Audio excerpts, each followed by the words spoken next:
আওয়ামী লীগ, যুবলীগ বলেন, ছাত্রলীগ বলেন, তারা নিউ ইয়র্কে যে ঘটনাটা ঘটিয়েছে তা স্পষ্ট বোঝা যায় যে তারা আসলে কোনো রাজনৈতিক দল নয়, তারা হচ্ছে সন্ত্রাস সৃষ্টির কারিগর। মব কিন্তু আমরা কখনোই সমর্থন করি না, মবক্রেসি আমরা সবসময় বর্জন করার চেষ্টা করি। কিন্তু নিউ ইয়র্কে যে ঘটনাটা আজকে ঘটে গেল সেটাকে আমরা মব বলবো না, আমরা বলবো সন্ত্রাসী কর্মকাণ্ড। আর আমরা বাংলাদেশে যেই ঘটনাগুলো ঘটছে সে প্রতিবাদ বলতে পারেন বা প্রতিরোধ বলতে পারেন, যাই হোক না কেন আপনাকে দেখতে হবে সেটা কি আইন পরিপন্থী কোনো কাজ কিনা। আইন পরিপন্থী যে কোনো কাজই বর্জনীয়। আমরা আইন পরিপন্থী কোনো কাজকে সমর্থনও করি না, এটা জনগণের কাছে গ্রহণযোগ্যও নয়। আমরা সবসময় চেষ্টা করব যেন আইনের ভেতরে থেকে যা যা করা দরকার তা তা করতে। পাশাপাশি আওয়ামী লীগ, যুবলীগ বলেন, ছাত্রলীগ বলেন, তারা নিউ ইয়র্কে যে ঘটনাটা ঘটিয়েছে তা স্পষ্ট বোঝা যায় যে তারা আসলে কোনো রাজনৈতিক দল নয়, তারা হচ্ছে সন্ত্রাস সৃষ্টির কারিগর। কারণ তারা সবসময় এরকম সন্ত্রাসী কর্মকাণ্ডের মাধ্যমে দেশকে অস্থিতিশীল করেছে। আজকে তারা দেশের বাইরে বাংলাদেশের মান সম্মানকে তারা বিসর্জন দিচ্ছে, বাংলাদেশের মানহানি হচ্ছে সারা দেশের বাইরে। এটা তারা যদি দেশকে প্রকৃত অর্থে ভালোবাসতো, দেশের জনগণকে ভালোবাসতো, তাহলে আমি মনে করি তারা দেশের বাইরে দেশের ভাবমূর্তি এভাবে নষ্ট করতে পারতো না।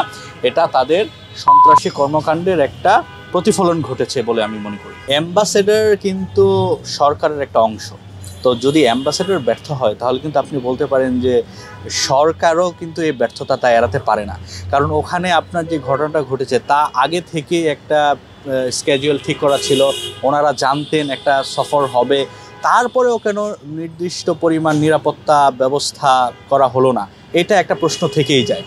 অর্থাৎ আমি মনে করি সরকার এই দায় এড়াতে পারে না, এই ব্যর্থতা সরকারকেও নিতে হবে। এবং বাংলাদেশের আজকে আইনশৃঙ্খলা পরিস্থিতির যে অবনতি, মাননীয় স্বরাষ্ট্র উপদেষ্টা উনি আমার কষ্ট হচ্ছে যে উনি পুলিশের খাবারে লবণ কম হলো না বেশি হলো সেটা নিয়ে অত্যন্ত সচেতন। কিন্তু আমার বাংলাদেশে আজকে লাশ পুড়িয়ে দেওয়া হয়, আমার বাংলাদেশে ছাত্রলীগ, যুবলীগ ঝটিকা মিছিল দেয়, আর আমার আইনশৃঙ্খলা বাহিনী নিয়ে উনি কতটুকু কাজ করছেন সেটা নিয়ে আমি শঙ্কিত এবং আমার বলতে কষ্ট হয় এটা নিয়ে উনি কতটুকু কাজ করছেন।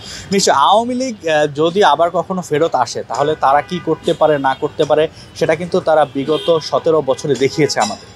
এখন জনগণ এবং রাজনৈতিক দল প্রত্যেকেরই সচেতন হতে হবে যে আমরা যেন ফ্যাসিবাদ বিরোধী যে ঐক্য, হ্যাঁ আমাদের মধ্যে নীতিগত বা আদর্শগত অনেক অমিল থাকতে পারে, রাজনৈতিকভাবে আমাদের অনেক দ্বিমত আমরা পোষণ করতে পারি, এটাই তো গণতন্ত্রের সৌন্দর্য। কিন্তু ফ্যাসিবাদ বিরোধী ঐক্যে আমাদের সবসময় আপোষহীন থাকতে হবে, সবসময় এক থাকতে হবে। কারণ আবার যদি কখনো এই ফ্যাসিবাদ, এই সন্ত্রাস লীগ ফেরত আসে বাংলাদেশে, তাহলে আমার মনে হয় বাংলাদেশের জনগণ আর স্থিতিশীল থাকতে পারবে না। বাংলাদেশ নামটা থাকবে কিনা এটা নিয়ে আমি শঙ্কিত।